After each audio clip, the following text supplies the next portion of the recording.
بسم اللہ الرحمن الرحیم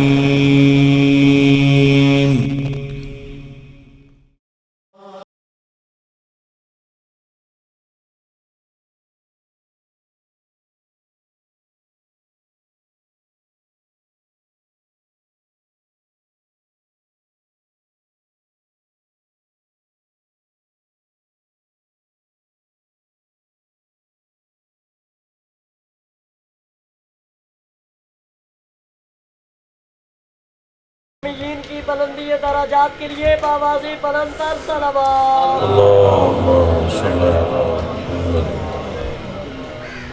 اپنی اپنی عبادات کی قبولیت کے لیے اور جامع ہاضہ کے معاونین اور مخلصین مومنین کے تعاون کی قبولیت کے لیے اور اپنی اپنی حاجات شرعیہ کی برابری کے لیے صلوات بھیجیں۔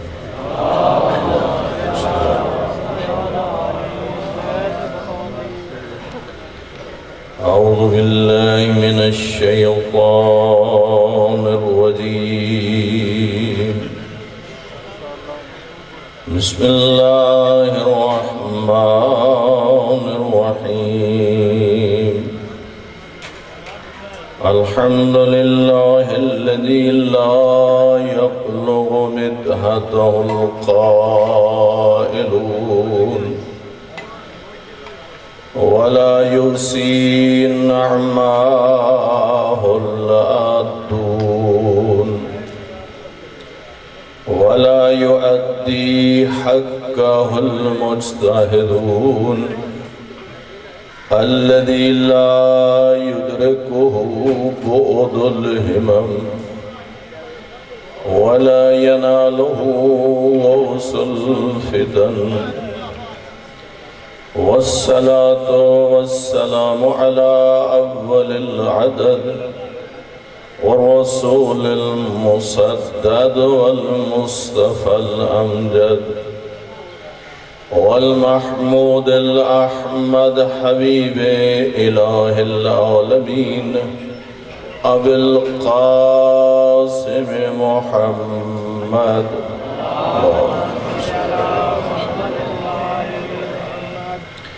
وآله الطيبين الطاهرين المعصومين،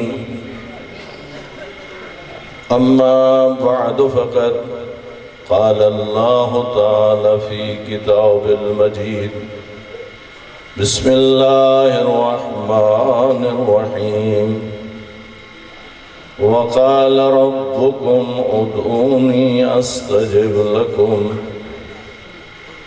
إن الذين يستكبرون عن عبادتي سيدخلون جهنم داخرين صلوات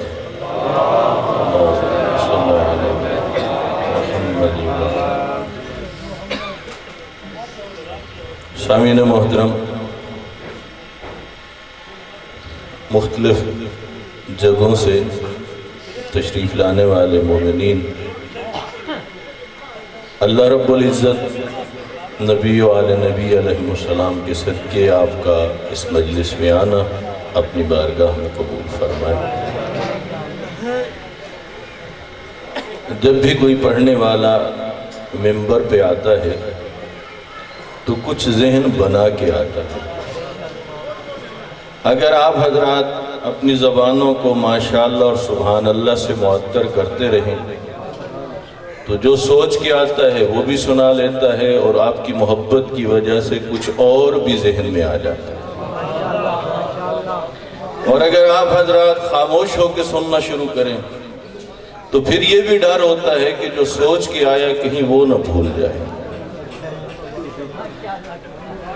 اب آپ تھوڑا تھوڑا بولتے رہیں گے تو انشاءاللہ آپ کے آنے کا آپ کے نام اعمال میں علیحدہ ثواب ہوگا، اور اپنی زبانوں کو ماشاءاللہ اور سبحان اللہ سے معطر کرو گے تو اس کا علیحدہ ثواب ہوگا۔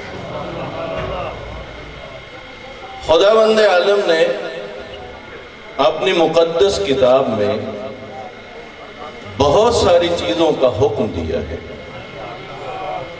اور جس کا بھی حکم دیا ہے اس کا فائدہ ہمیں پہنچنے والا ہے۔ ان میں سے ایک ہے پروردگار کا حکم کہ میرے بندو تم میری بارگاہ میں دعا مانگا کرو۔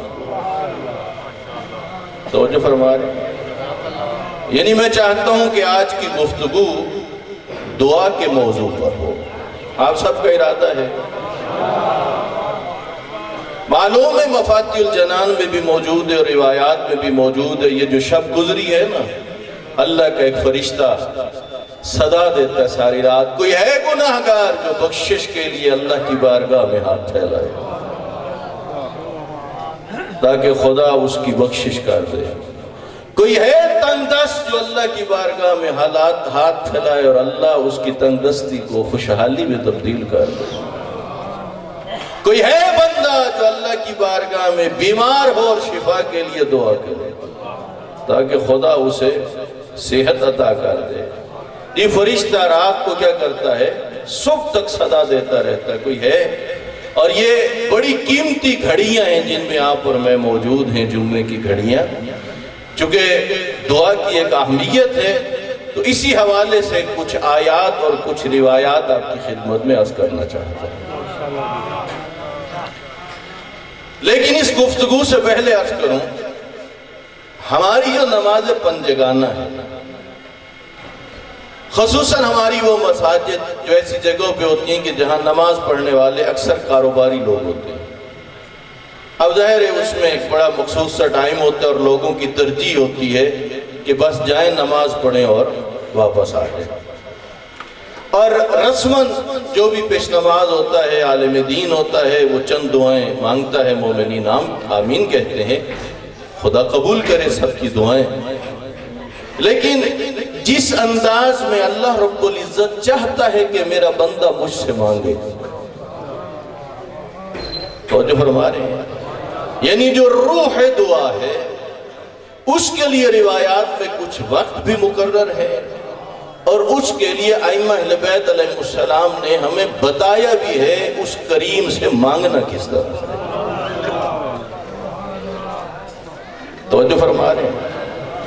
اللہ رب العزت قرآن میں ارشاد فرما رہا ہے وَقَالَ رَبُّكُمْ اُدْعُونِي أَسْتَجِبْ لَكُمْ۔ میرے نبی ان سے کہہ دو تم اپنے رب سے مانگو، میں تمہاری دعاؤں کو کیا کروں گا؟ قبول کروں گا۔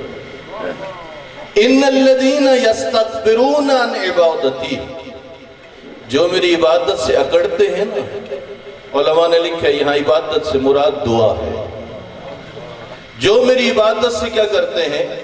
اکڑتے ہیں، خدا فرماتا ہے سَيَدْخُلُونَ جَهَنَّمَ دَاخِرِينَ، ذلیل و رسوا ہو کے انقریب جہنم میں جائیں گے۔ یہ دعا کا پروردگار عالم باقاعدہ کیا دے رہا ہے؟ حکم دے رہا ہے، اور پھر خدا فرماتا ہے قُلْ مَا يَعْبَعُ بِكُمْ رَبِّي لَوْلَا دُعَاؤُكُمْ، اگر تمہاری دعائیں نہ ہوتی تو اللہ بھی تمہاری پرواہ نہ کرتا۔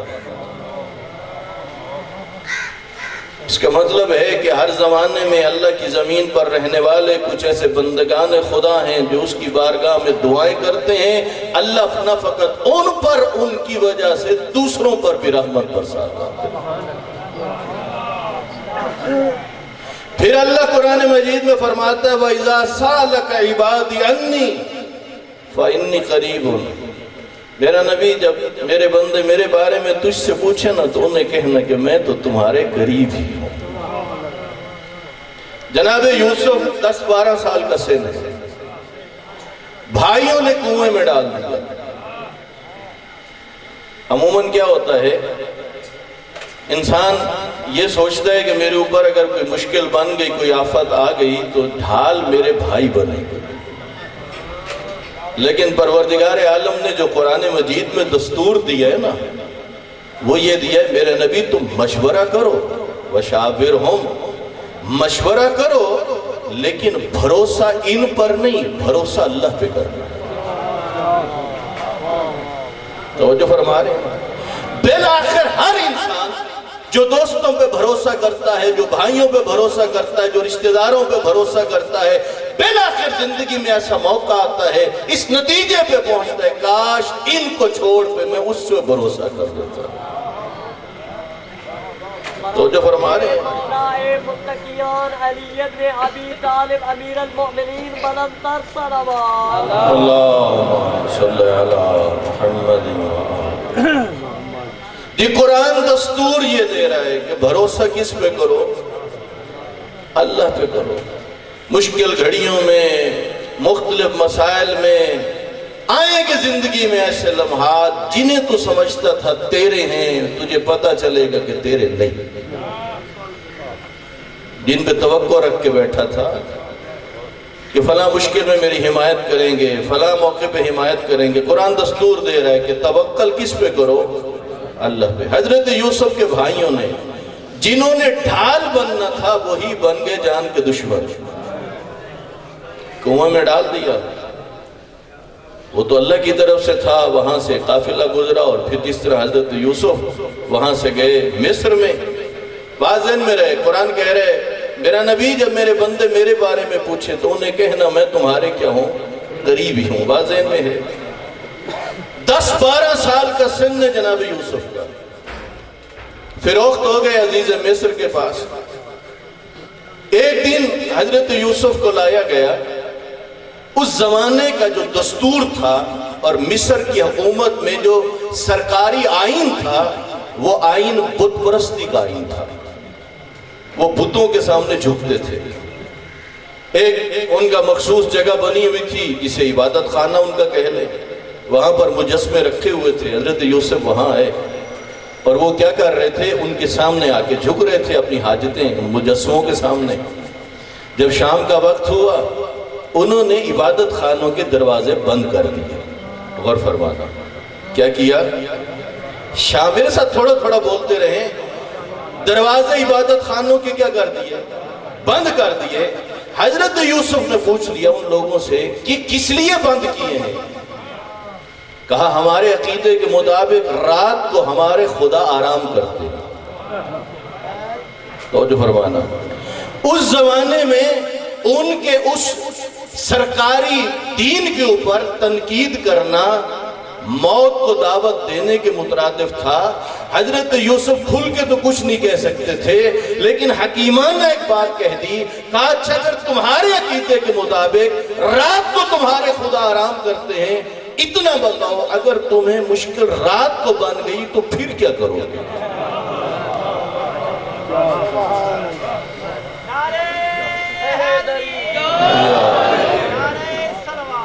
اللہم صلی علی محمد۔ توجہ فرما رہے اگر تمہیں مشکل کب بن گئی؟ رات کو بن گئی۔ تمہارا عقیدے کے مطابق تمہارے خدا کیا ہے؟ رات کو آرام کرتے ہیں، پھر کیا کرو گے؟ اور جنہیں بھی بات سمجھ میں نہیں آئی نا، حضرت امام علی زین العابدین علیہ السلام کی دعا پڑھو۔ بولا کہتے ہیں الہی غارت نجوم و سمائکا، آدھی رات ختم ہو جائے، آج کل کے اعتبار سے رات 3 بجے اٹھ جاؤ، مصلی عبادت پہ آ جاؤ، اپنی نگاہیں اٹھا کے آسمان کی طرف دیکھو، اس وقت ستاروں کی طرف بھی دیکھو، اس وقت کان لگا کے سنو کوئی آوازیں ہیں یا نہیں۔ اب آج کے حساب سے رات 3 بجے اٹھ کے مصلی عبادت ڈال کے چوتھے امام بتا رہے ہیں آج تجھے بتاؤں خدا سے مانگنا کس طرح ہے۔ آپ نے نام سنا ہوگا علامہ شیخ محسن علی نجفی صاحب، اسلام آباد میں، خدا ان کی توفیقات خیر میں اضافہ فرمائے۔ آج سے کوئی 30 سال پہلے کی بات ہے، ان کی خدمت میں اہل سنت علماء آئے اور آگے یہ کہا خدا کی مرضی ہے کسی کی بات قبول کرے یا نہ کرے، چاہے نبی اس کے سامنے کہتے رہے، یہ اس کی مرضی ہے کسی کی دعا کو قبول کر لے یا قبول نہ کرے۔ بالفاظ دیگر خدا مخلوق کے سامنے مجبور اور بے بس نہیں ہے۔ کہا یہ اپنی جگہ پر، لیکن یہ جو تمہارے ائمہ اہل بیت علیہ السلام نے دعا مانگنے کا طریقہ بتایا ہے. اہل سنت علماء کہہ رہے تھے یہ جو طریقہ بتایا ہے خدا مجبور نہیں، لیکن طریقہ اتنا پیارا ہے دل مانتا ہے رد نہیں ہوگی. تو جو فرما رہے ہیں محبت محمد و آل محمد برمتر صلوات. اللہم صلی علی محمد. کہ وہ بتوں کو ان کا سرکاری دین تھا، انہیں کیا سمجھتے تھے؟ اپنے حاجت روا، اپنے خدا، ان کے سامنے کیا ہے؟ ہاتھ باندھتے تھے. آج کل جو ٹائم ہے رات 3 بجے اٹھ جائیے، مصلی عبادت ڈال لیجیے، ڈالنے کے بعد اب چوتھے امام بتا رہے ہیں کیسے کیسے. آسمان کی طرف دیکھیے، ستاروں کی روشنی کو دیکھیے. چوتھے امام فرماتے ہیں یوں کہیے الہی غارت نجوم السماء کا ونامت عیون انام کا، پروردگارہ تیرے ستاروں کی روشنی ماند پڑ چکی ہے. اور فرمانا امام کے لفظوں پر تیرے ستاروں کی روشنی ماند پڑ چکی ہے اور تیری مخلوق کی آنکھیں سو چکی ہیں. ابھی آپ جائیں نا، آپ بات کرنے کے لیے توجہ کرنی پڑتی ہے، اتنا شور ہے. 3 بجے کا وقت ہے. پروردگارہ تیرے ستاروں کی روشنی ماند پڑ چکی ہے، تیری مخلوق کیا ہے؟ ان کی آنکھیں خاموش ہو چکی ہیں. وَحَدَعَتْ أَصْوَاتُ عِبَادِكَ وَأَنَامِكَ، پروردگارہ تیرے بندوں کے، تیرے چوپاہوں کے ان مخلوقات کی آوازیں خاموش ہو چکی ہیں. تو جو فرما رہے ہیں وَغَلَّقَتِ الْمُلُوكُ عَلَيْهَا أَبْوَابَهَا، اور بادشاہوں نے اس وقت اپنے دروازوں کے درباروں کے دروازے بند کر لیے. اور ہو کیا رہے وَطَافَ عَلَيْهَا وَرَاسُهَا، باہر ان کے چوکیدار پھر رہے ہیں، حاجت کے لیے لوگ آتے ہیں، کسی کی کوئی سننے والا نہیں ہے. اس عالم میں وَأَنْتَ الْحَيُّ الْقَيُّومُ، تو ہے وہ ذات نہ جسے نیند آتی ہے نہ اونگ آتی ہے. اور فرما رہے ہیں جناب یوسف کن کو بتا رہے تھے؟ جو کہہ رہے تھے کہ رات کو ہمارے عقیدے کے مطابق خدا کیا کرتے ہیں؟ آرام کرتے ہیں. ان سے پوچھا تھا بتاؤ رات کو پھر اگر تمہیں مشکل بن جائے تو تیری مشکل کون حل کرے گا؟ اس وقت لوگ جواب نہ دے سکے. کیوں؟ اس لیے کہ جواب دیتے تو مشکل بن جاتی، لیکن اندر اندر سوچنے لگ گئے بات تو اس بچے کی ٹھیک ہے. تو جو فرمائے جی بات کا اثر تو ہو رہا تھا. اللہ قرآن میں کہہ رہا وَإِذَا سَأَلَكَ عِبَادِي، میرے نبی جب میرے بندے میرے بارے میں پوچھیں تو کہنا میں تمہارے قریب ہوں. حضرت یوسف رات کو چھپ چھپ کی عبادت کرتے تھے. کسی نے دیکھ لی اور پوچھ لیا یوسف تو کس خدا کی عبادت کرتا ہے؟ چونکہ ان کا آئین یہ تھا کہ وہ چاہے بازار میں ہو، دربار میں ہو، وہ کسی صحرا میں ہو، وہ گھر میں ہو، بازار میں ہو، اگر انہیں مشکل بنتی تھی اپنی جگہ چھوڑتے تھے، اس جگہ آتے تھے جہاں مجسمے رکھے ہوئے تھے. یعنی وہ سمجھتے تھے کہ صحرا میں ہمارا خدا ہماری مدد نہیں کر سکتا، بازار میں مدد نہیں کر سکتا، گھر میں مدد نہیں کر سکتا، دربار میں مدد نہیں کر سکتا. وہ آتے تھے عبادت خانے میں، وہ پوچھتے ہیں یوسف تو کس کی عبادت کرتا ہے؟ کہا میں اس کو جھکتا ہوں، جب چاہتا ہوں جہاں چاہتا ہوں وہی میری مدد کرتا ہے.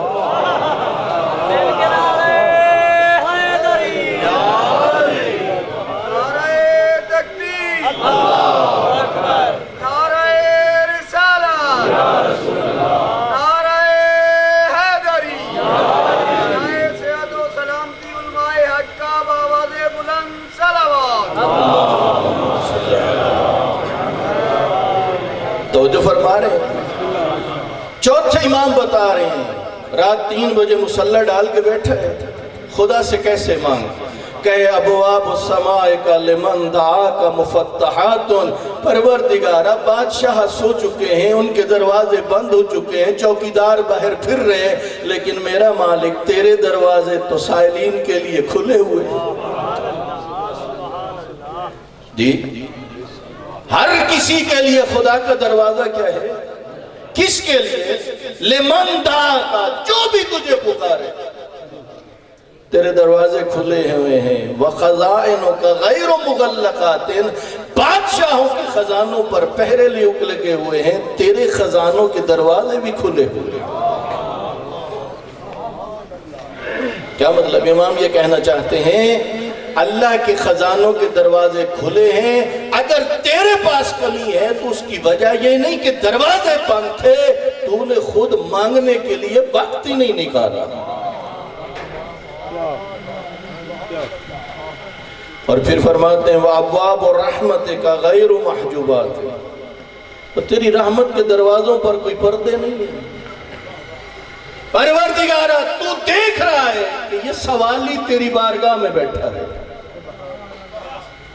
تو مجھے بھی دیکھ رہا ہے، میری حاجتوں کو بھی تو جانتا ہے، اور تیری شان یہ ہے کہ تو وہ سخی ہے کہ جس سے مانگنے والا خالی لوٹ کے نہیں جاتا۔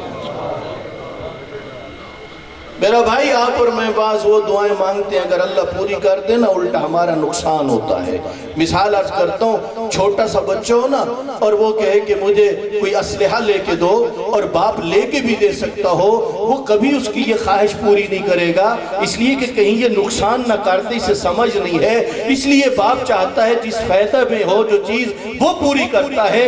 آپ اور میں بعض دفعہ وہ دعائیں مانگتے ہیں جو ہمارے نقصان میں ہوتی ہیں، وہ اتنا کریم ہے اگر ہم اپنے نقصان کے لیے مانگیں وہ پوری تو نہیں کرتا لیکن مانگنے کا اجر عطا کر دیتا۔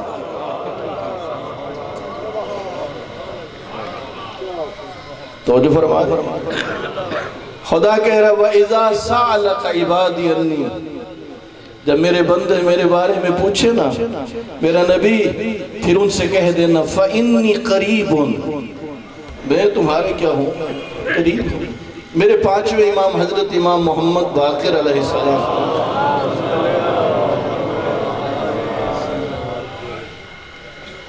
آئے ہیں اللہ کے گھر، غلاف کعبہ پہ نگاہ پڑی، امام کے آنسو بہنے لگے، آنسو سسکیوں میں بدلے، سسکیاں دھاڑوں میں بدلیں۔ غلام نے فوراً کہا مولا آپ کا کتنا بلند مرتبہ ہے اور آپ کیوں اتنی بلند آواز سے رو رہے ہیں؟ فرمایا وائے ہو تجھ پہ، تجھے نہیں پتا کہ کس کی بارگاہ میں آیا تھا۔ مولا علی علیہ السلام ارشاد فرماتے ہیں جب بندہ سجدے میں ہوتا ہے نا خدا کی بارگاہ میں، اگر اسے پتہ چل جائے کہ حالت سجدے میں اللہ کی کتنی رحمتیں نازل ہوتی ہیں، امام فرماتے ہیں وہ عارف کبھی سجدے سے سر نہ اٹھائے۔ ہمیں چونکہ معرفت نہیں ہے، توجہ چاہتا ہوں، ہماری صورتحال یہ ہے کہ ہمارے پاس نماز کے لیے وقت نہیں ہے۔ وہ 2 رکعت نماز جو خالصاً اللہ کے لیے انجام دی جائے اور جس میں حضور قلب بھی ہو، پتہ ہو کہ کس کی بارگاہ میں کھڑا ہو، روایتیں کہتی ہیں تیری بخشش کے لیے کافی۔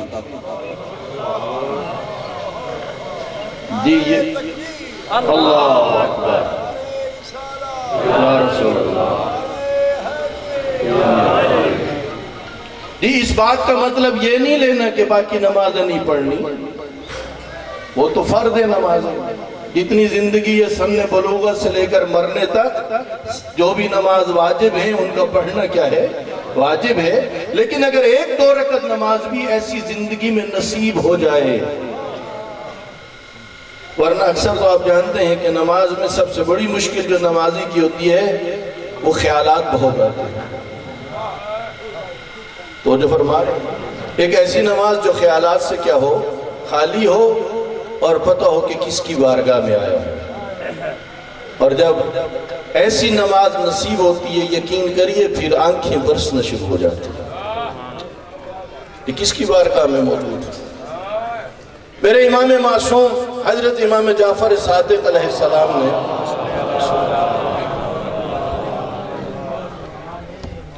اب ایک امام معصوم کی دعا اٹھا کے پڑھی کہ کس طرح دعائیں تعلیم دی گئی ہے، ہماری رہنمائی کی گئی ہے۔ یقین کریں لطف آتا ہے ائمہ اہل بیت علیہ السلام نے جس طرح ہماری رہنمائی کی ہے کہ تم لوگوں نے دعائیں مانگنی کس طرح ہے۔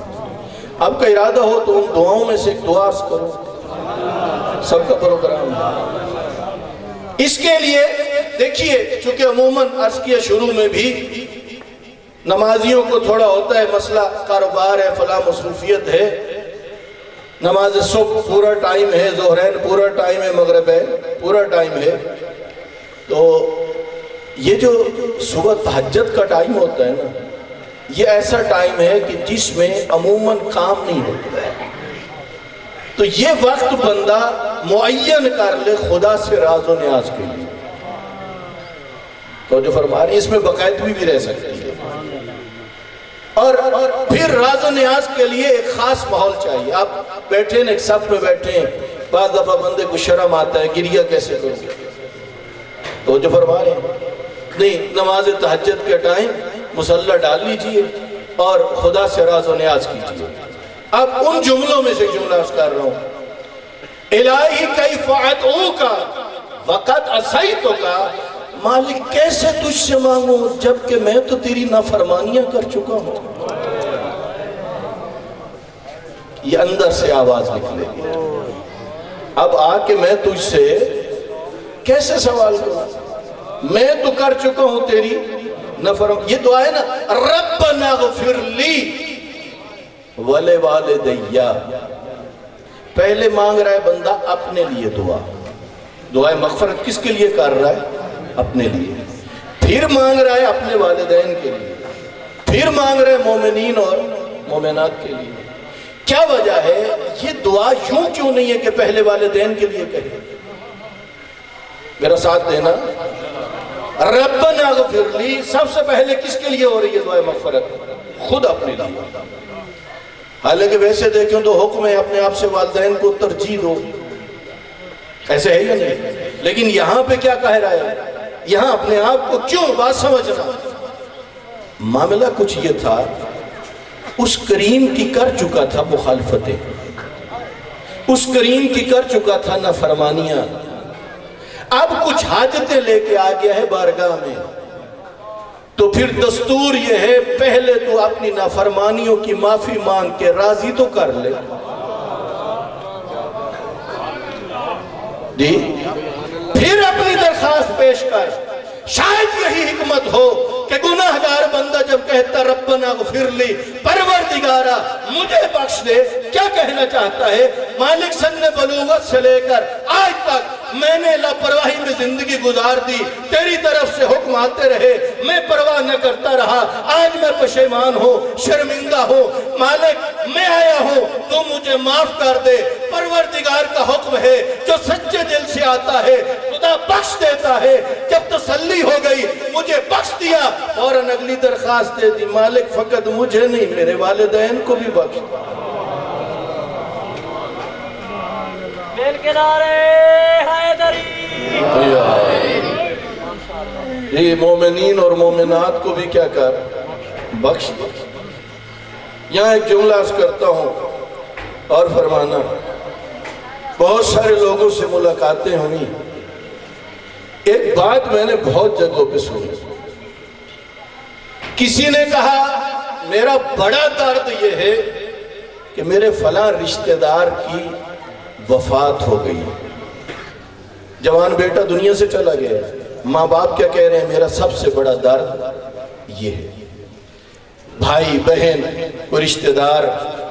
کسی نے کہا فلاں نے بڑا دھوکہ دیا، میرا زندگی کا بڑا درد یہی ہے۔ کسی نے کہا میرے اوپر فلاں نے بڑا ظلم کروایا، میرا سب سے بڑا درد یہی ہے۔ اور فرما رہے ہیں مختلف چیزوں کو انسان کہتا ہے میرا بڑا درد وہ ہے، بڑا درد وہ ہے، بڑا درد وہ ہے، لیکن خلوت میں بیٹھ کے اگر سوچیں اور غور و فکر کریں تو آپ ایک فہرست بنا لیں اور اپنی زندگی کے دکھ اور درد لکھ لیں، جو آپ بڑا سمجھتے ہیں اوپر رکھ لیں، اس سے چھوٹے کو اس سے نیچے رکھ لیں، اس سے چھوٹے کو اس سے نیچے رکھ لیں، ایک فہرست بنا لیں اور غور کریں، تو پھر غور کرنے کے بعد اس نتیجے پر پہنچیں گے نہیں، ان دردوں سے بھی بڑا درد ایک اور ہے، وہ یہ ہے کہ زندگی گزر گئی اس کریم کی نافرمانیاں کرتے ہوئے۔ امام جعفر صادق علیہ السلام کی خدمت میں ایک شخص آیا، مولا ایک گناہ کیا ہے، گناہ بہت بڑا ہے، کیا میری بخشش ہو جائے گی؟ امام نے فرمایا اللہ بڑا مہربان، تو معافی مانگ نہ، توبہ کر، اللہ معاف کر دے گا۔ کہا مولا بہت بڑا گناہ ہے۔ امام نے فرمایا توجہ چاہتا ہوں، فرمایا توبہ کر۔ کہتا مولا بہت بڑا گناہ ہے، اور اس نے گناہ کا تذکرہ کیا۔ امام نے فرمایا میں تو ڈر گیا تھا، تو جو اتنا گھبرایا ہوا ہے، میں ڈر گیا تھا کہ کہیں تیری نماز تو نہیں قضا ہو گئی۔ وہ یقیناً جس گناہ سے ڈرا ہوا تھا وہ ترک صلاۃ نہیں تھا، وہ کوئی اور گناہ تھا۔ اور امام بتا رہے کہ میں سمجھا تو جو گھبرایا ہوا ہے کہیں تیری نماز تو نہیں ترک ہو گئی۔ اب ذرا غور کیجئے، ترک صلاۃ کو کبھی کوئی بندہ اپنا نقصان سمجھتا ہے؟ یہ اگر ایک فرشت بنائے، یقین جانیے سب سے بڑا جو دکھ اور درد ہونا چاہیے وہ رشتہ دار کی موت نہیں، وہ کوئی مالی نقصان نہیں، وہ کوئی جو لوگ ایک دوسرے سے زیادتی کرتے ہیں وہ نہیں۔ سب سے بڑا درد یہ ہے مالک تو نے میرے لیے زمین بنائی، آسمان بنایا، تو نے میرے لیے اتنا کچھ، قرآن پڑھ کے دیکھو، اور تو نے مجھے پیدا کیا تھا اپنی عبادت کے لیے، اذانیں ہوتی رہی، مؤذن بلاتے رہے، میں پرواہ ہی نہیں کرتا تھا۔ تو نے جن چیزوں سے روکا میں ادھر بڑھتا تھا۔ بڑا درد کیا ہے بھلا؟ بڑا درد ہے اس کی جو نافرمانیاں ہو چکی ہیں۔ اور اگر آپ اپنی آرزوؤں بھی لکھنا چاہیں نا، ہوتی ہے بندے کی آرزو میرے پاس گھر ہو، گاڑی ہو، فلاں ہو، فلاں ہو، فلاں ہو، لیکن اگر آپ دیکھیں سب سے بڑی آرزو مومن کی یہ ہونی چاہیے کہ وہ راضی ہو جائے۔ خود سے نہیں کہہ رہا، دعائے عرفہ پڑھ کے دیکھیے، امام حسین علیہ السلام دعائے عرفہ میں کہہ رہے ہیں الہی من وجدک ما ظفقدا، پروردگارہ جس نے تجھے پا لیا اس نے کیا کھویا؟ ومن فقدک ما وجد، اور جس نے تجھے کھو دیا اس نے کیا پایا؟ یعنی یہ سمجھانا چاہتے ہیں تیرے پاس دولت بھی ہو، مال بھی ہو، رشتہ دار بھی ہو، اولاد بھی ہو، تعلقات بھی ہو، اثر و رسوخ بھی ہو، عہدہ بھی ہو، منصب بھی ہو، سب کچھ ہو اور وہ نہ ہو۔ برحمت نواب کربلا محسن انسانیت فرزند زہرا امام حسین باباز بلند تر صلوات۔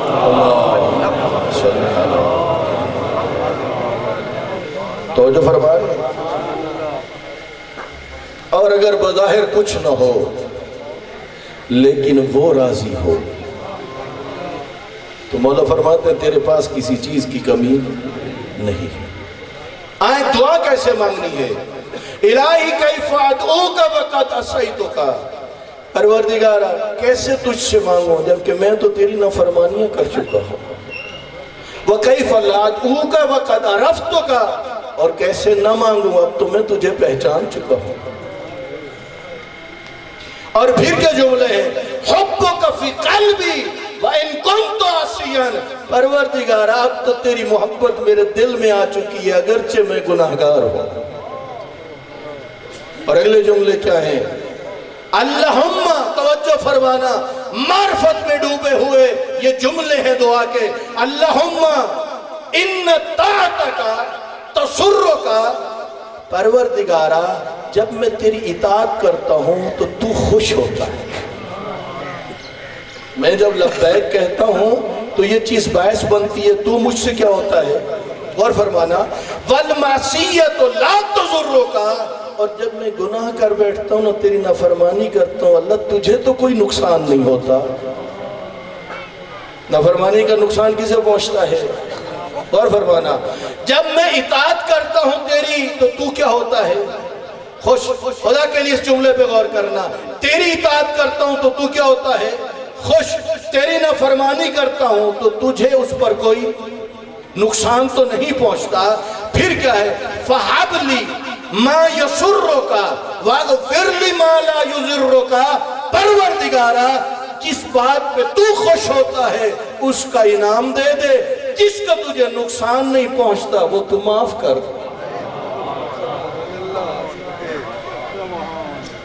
جی کیا خوبصورت انداز ہے خدا کی بارگاہ میں مانگنے کا، کس طرح پروردگار عالم کی بارگاہ میں دعا کی جائے۔ حدیث میں ہے لو عرفتم اللہ حق معرفتہ لزالت لدعاؤکم الجبال۔ اور فرمانا امام فرماتے ہیں، حدیث ہے سرکار دو عالم صلی اللہ علیہ وآلہ وسلم کی، فرماتے ہیں اگر تم اللہ کی معرفت کا حق پہچان لو اور پھر تمہاری دعاؤں کے لیے ہاتھ اٹھیں گے تو پہاڑ بھی اپنی جگہ چھوڑ دیں گے۔ اور فرمانا اگر تمہیں پتہ ہو کہ کس سے مانگ رہے ہو، آپ کے سامنے کوئی آ کے فقیر ہاتھ بڑھائے نا اگر دیکھ رہا ہو آپ کو برا لگے گا۔ کیا خیال ہے جب دعا مانگ رہے ہوتے ہیں اور ذہن کہیں اور ہو؟ یہ تو ادب کے ہی خلاف ہے۔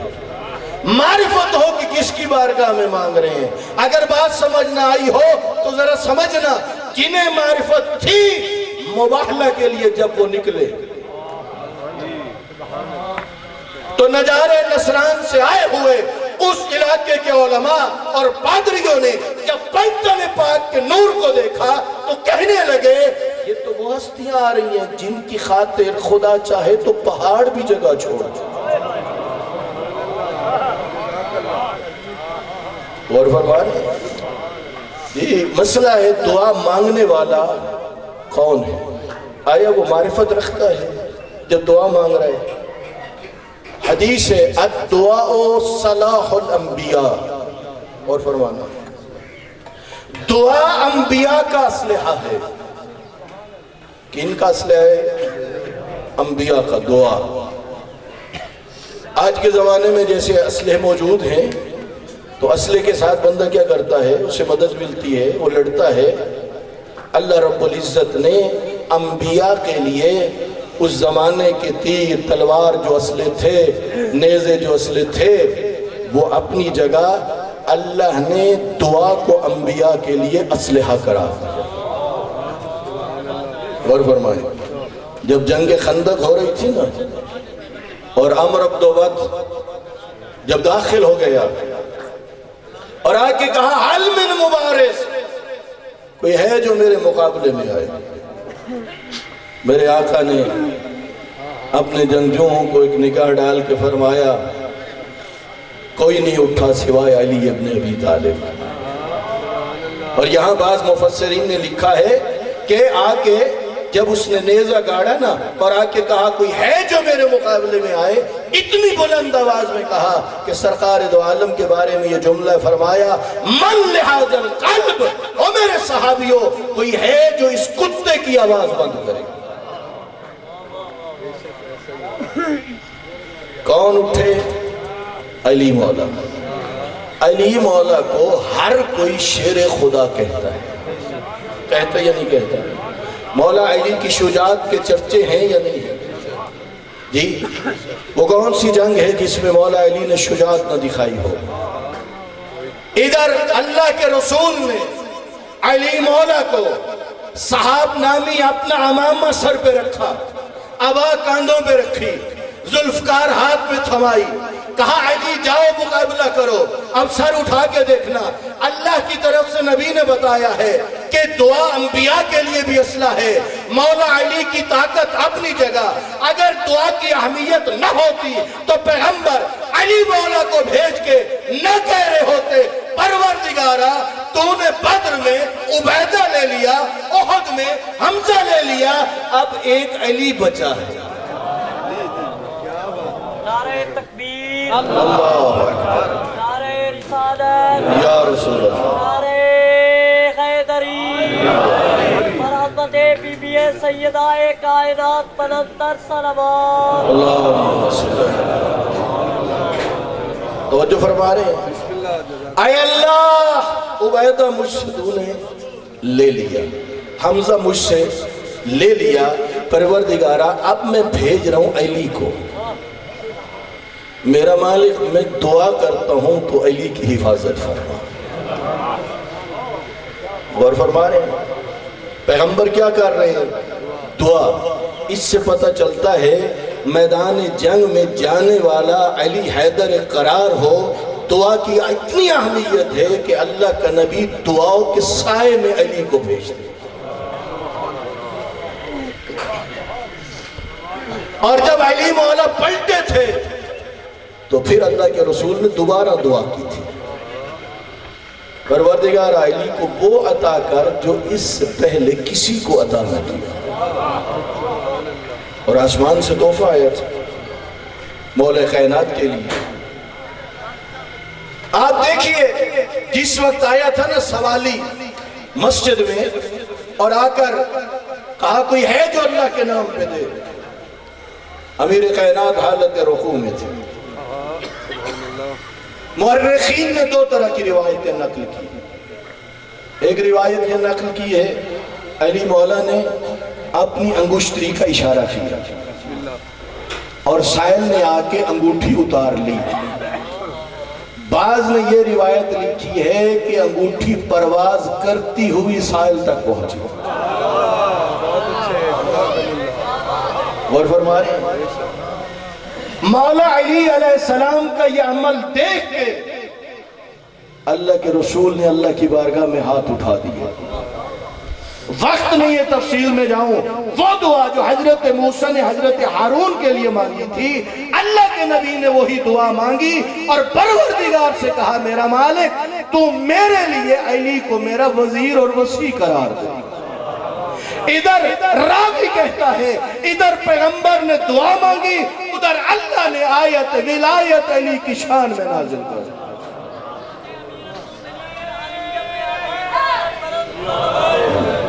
اللہم صلی اللہ توجہ فرمائے انما ولیکم اللہ ورسولہ والذین آمنوا الذین یقیمون الصلاة ویؤتون الزکاة وهم راکعون.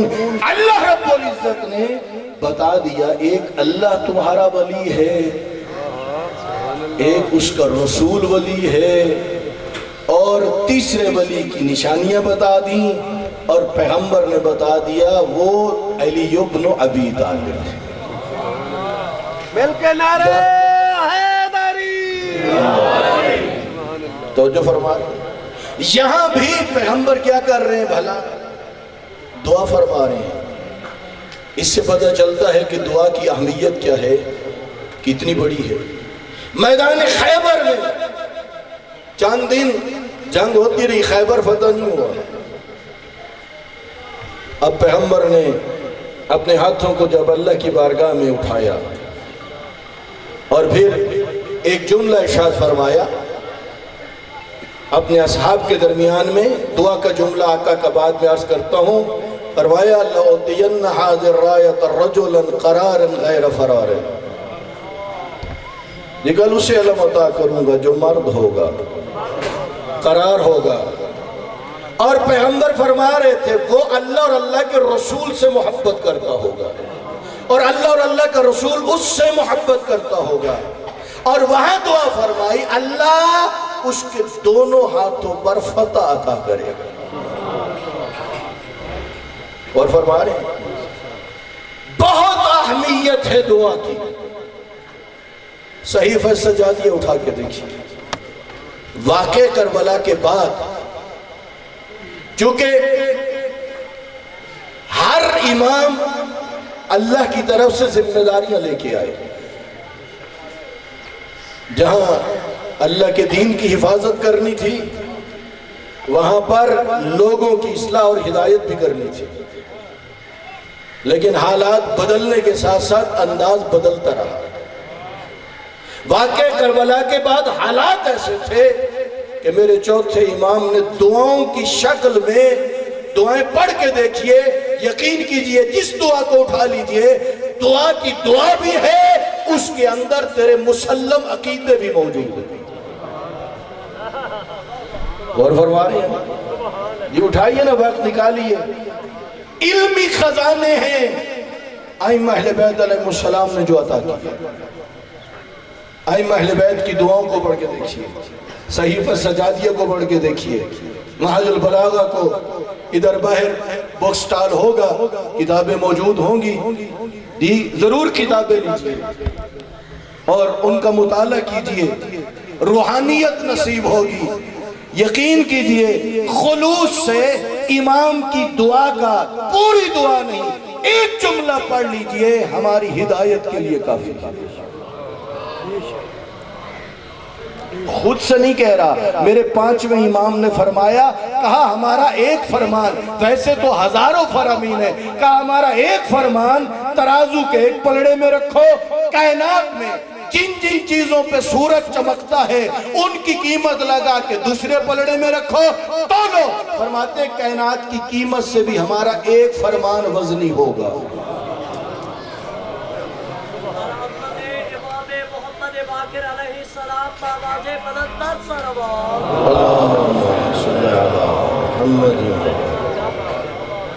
تو جو فرما رہے ہیں، جب ہمارے پاس اتنے قیمتی خزانے موجود ہیں تو پھر ہمیں ضرور دعا مانگنی چاہیے، اور پھر دعا میں وسیلہ بناؤ محمد و آل محمد علیہ السلام کو۔ ان ہستیوں کو کیا کرو؟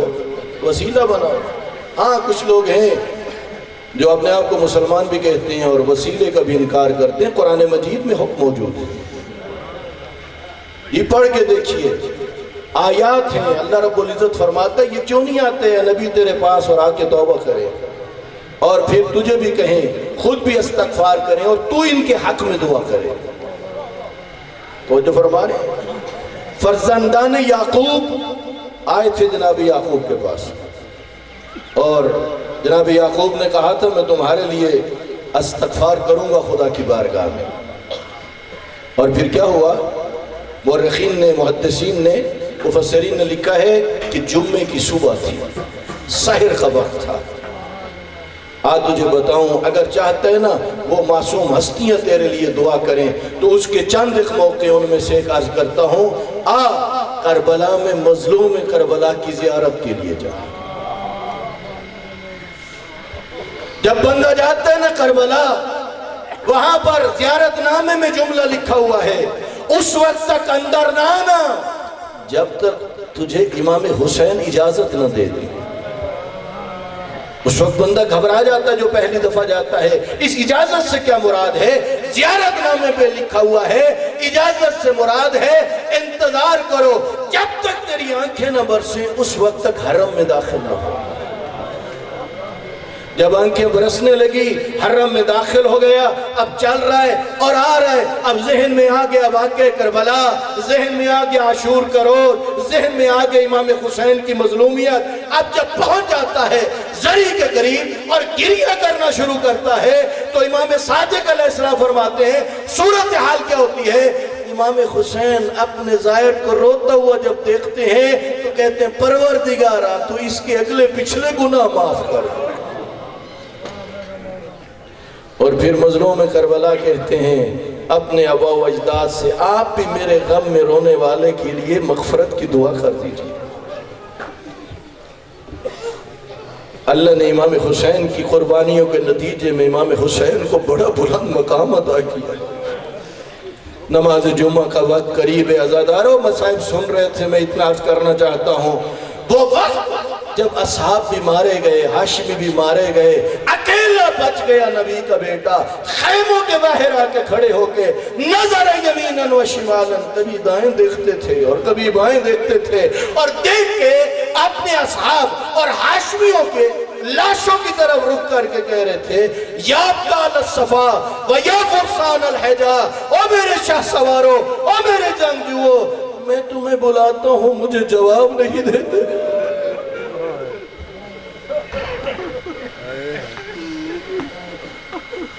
قوموا عن نومتکم ایھا الکرام، او میرے شریف ساتھیوں ذرا اپنی نیندوں سے تو اٹھو۔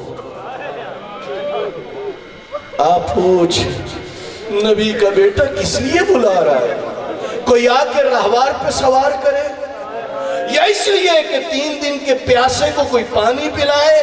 نہیں، خود فرماتے ہیں فَاتْفَعُوا عَنْ حَرَمِ رسول اللہ، پانی کے لیے نہیں بلا رہا، اس لیے نہیں کہ رہوار پر سوار کرے، اس لیے بلاتا ہوں میں مقتل کی طرف جا رہا ہوں۔ کوئی ہے جو نبی زادیوں کے پردوں کی اجرکم اللہ، کون سی فکر تھی؟ یہی فکر تھی، پیاس کی فکر نہیں تھی، کوئی آ کے سوار کرے یہ نہیں، فکر یہی تھی نبی زادیوں کے پردوں کو کون بچائے۔ جو کربلا کے ظاہر بیٹھے ہو نا، آج بھی وہاں پر وہ جگہ موجود ہے، نشان بنا ہوا ہے مولا کی مقتل گاہ، لیکن جہاں مظلوم اترے تھے نا وہ جگہ اور تھی۔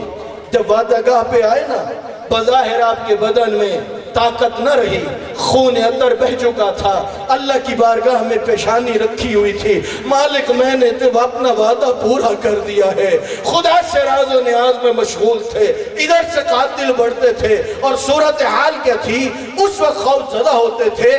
روایتوں میں ہے کسی کو امام حسین کے چہرے میں نبی کا چہرہ نظر آتا، کسی کو مولا کائنات کا چہرہ نظر آتا، ایک دوسرے سے پوچھتے آیا حسین زندہ ہے یا نہیں؟ اس وقت ایک شخص نے کہا ایسا کرو اپنے گھوڑوں کا رخ مظلوم کی بہنوں کے خیموں کی طرف کرو۔ جب یہ آواز بلند ہوئی، وہ میرے مولا جو تھک چکے تھے کسنیوں کے بل اٹھے، اتنا کہا تمہاری جنگ میرے ساتھ ہے نبی زادی، اجرکم اللہ۔ ذرا سننا، وہ منظر بڑا عجیب تھا، تبھی تو وہ مقام جو دل ذہن بھی موجود ہے، اور بہن روتی رہ گئی در خیمہ پہ، وہ عجیب منظر تھا جب مظلوم کربلا کو چھڑوانے والا کوئی نہیں تھا۔ ہاں، جو آپ کی سواری تھی، رہوار تھا، ارد گرد چکر لگا رہا تھا اور تیروں کو اپنے بدن پہ لے رہا تھا۔ عزاداروں پھر کیا ہوا؟ یہ آقا اشتہارتی نے روایت نقل کی ہے، میرے پانچویں امام فرماتے ہیں جب رہوار نے مقتل کو چھوڑا تو یہ کہتے ہوئے جا رہا تھا الظلیمہ الظلیمہ من هذه الامہ قد قتلت ابن بنت نبیہا۔ حیوان روتے کہہ رہا تھا اتنا بڑا ظلم، جس کا کلمہ پڑھا اسی کی بیٹی کے بیٹے کو ذبح کر، اور پھر صورتحال کیا تھی؟ یہ رہوار بلند آواز میں گریہ کرتا ہے، کربلا کی فضا پر ہو گئی، یہاں تک کہ وہ آواز خیموں میں پہنچی۔ میری آقا زادی نے کہا بہن ذرا خبر تو لے، بھائی کا رہوار آوازیں دے رہا ہے۔ کسی بی بی نے کہا پانی تو نہیں لا رہا، مگر منظر کیا تھا؟ زین ڈھلی ہوئی تھی۔ شاید نہیں سمجھا سکا، میرے استاد بزرگوار کے یہ جملے ہیں، فرماتے تھے، کہتے ہیں کہ حیوان تھا نا، جنگلوں کا رخ کرتا کوئی تعجب نہ کرتا، دریاؤں کا رخ کرتا کوئی تعجب نہ کرتا۔ شیعہ سنی علماء نے مقتل لکھی ہے، کسی نے نہیں لکھا کہ جنگلوں کی طرف گیا، کسی نے نہیں لکھا دریاؤں کی طرف گیا، کہا ادھر دوڑ رہا تھا جدھر مظلوم کی بیٹیوں کے خیمے تھے، بہنوں کے خیمے تھے، زین ڈھلی ہوئی تھی، اگلے پاؤں زور زور سے زمین پہ مارتا تھا، بلند آواز میں گریہ کرتا تھا۔ بالآخر جب در خیمے پہ پہنچا، کسی مستور نے پوچھ لیا تو لے تو گیا تھا، لے کیوں نہیں آیا؟ کوئی پوچھتی ہے تو نے دشمنوں کے درمیان چھوڑ دیا۔ عزیزانو آخری جملہ عرض کر رہا ہوں، مقتل میں ہے وہ بچی جو مشہور ہے اپنے بابا کے سینے پر سونے کی آتی تھی، جس کی عمر 3 ساڑھے 3 4 سال کی ہے، عمر تھوڑی ہے، مرسی ایسے پڑھا کرتی تھی، بیویوں میں کوہرام برپا ہو جاتا تھا، ننے ننے ہاتھ بڑھا کے اتنا پوچھتی ہے، نہیں پوچھا تو نے کہاں اتارا، نہیں پوچھا تو نے کیسے اتارا، اتنا پوچھا یا جواد آبی حل قتلت شاننم سو کیا، اتنا بتا میرا بابا پیاسا جو تھا کسی نے پانی بھی پلایا۔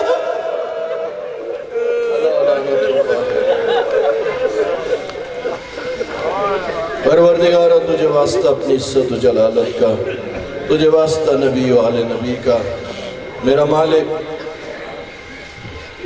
مرحوم و مغفور محمد عباس دراج، مرحوم ارشد علی گازر جو اس مدرسے کے طلبہ ہیں، متعلقین ہیں، اور حاضرین کے جتنے بھی مرحومین و مرحومات ہیں، میرا مالک ان تمام کی مغفرت فرما۔ پروردگارہ تجھے واسطہ اپنی عزت و جلالت کا، نبی و آل نبی کے صدقے میرا اللہ یہ جو دعا کے موضوع پر خدایا تو نے توفیق بخشی، ہمیں اپنی معرفت عطا فرما، ہمیں ائمہ اہل بیت علیہ السلام کی تعلیمات کردہ دعائیں پڑھنے کی توفیق عطا فرما۔ پروردگارہ جامعہ حاضرہ کے ساتھ جن مومنین اور مومنات نے تعاون کیا ہے، دام درم سخن قلم اپنی بارگاہ میں قبول فرما۔ میرا اللہ تجھے واسطہ اپنی عزت و جلالت کا، نبی و آل نبی کے صدقے میرا اللہ تو اپنے ان بندوں کو بھی جانتا ہے، اپنی کنیزوں کو بھی جانتا ہے، میرا مالک ان کی جو حاجات شرعیہ انہیں پورا فرما، ان کی جو مشکلات ہیں انہیں حل فرما۔ پروردگارہ تجھے واسطہ اپنی عزت و جلالت کا، میرا اللہ جامعہ حاضرہ کے پرنسپل، محتمم، اساتذہ کرام، طلبہ کرام، معاونین، ان کی توفیقات خیر میں اضافہ فرما۔ میرا اللہ اس ادارے کے وہ معاونین جو اب دنیا پہ نہیں رہے، اس دنیا سے جا چکے، انہیں غریق رحمت فرما۔ میرا اللہ علامہ سید قاضی نیاز حسین جو کل دن کا انتقال ہوا ہے، پروردگارہ ان کی دینی خدمات کو اپنی بارگاہ میں قبول فرما، ان کے درجات کو بلند فرما۔ میرا اللہ اپنی عزت و جلالت کے صدقے، نبی والے نبی کے صدقے میرا اللہ اس وبا سے اپنے بندوں کو نجات عطا فرما۔ میرا اللہ شیطانی قوتوں کو ذلیل و رسوا فرما، وطن عزیز پاکستان کو استحکام عطا فرما، ہمارے ملک و امن کا گہوارہ بنا۔ پروردگارہ تجھے واسطہ اپنی عزت و جلالت کا، ہمارے مولا و آقا کو ہم سے راضی و خوشنود فرما۔ میرا اللہ تجھے واسطہ اپنی عزت و جلالت کا، نبی والے نبی کے صدقے پروردگارہ ہمیں ایمان و اخلاص کی دولت سے مال و مال فرما۔ میرا اللہ جو بھی تیری راہ میں کاوشیں کر رہے ہیں، خدایا ان کی ہمتیں بلند فرما، ان کے حوصلے بلند فرما، ان کی دعا و مناجات کو اپنی بارگاہ میں قبول فرما۔ پروردگارہ ہمارے مولا و آقا کے ظہور میں تعجیل فرما۔ ربنا آتنا فی الدنیا حسنۃ، میرا اللہ مومن بھائی ان کے بھائی بیمار ہیں انہیں شفا کاملہ عطا فرما۔ ربنا آتنا فی الدنیا حسنۃ وفی الآخرۃ حسنۃ وقنا عذاب النار برحمتک یا ارحم الراحمین۔ اللہم صلی علی محمد وآل محمد۔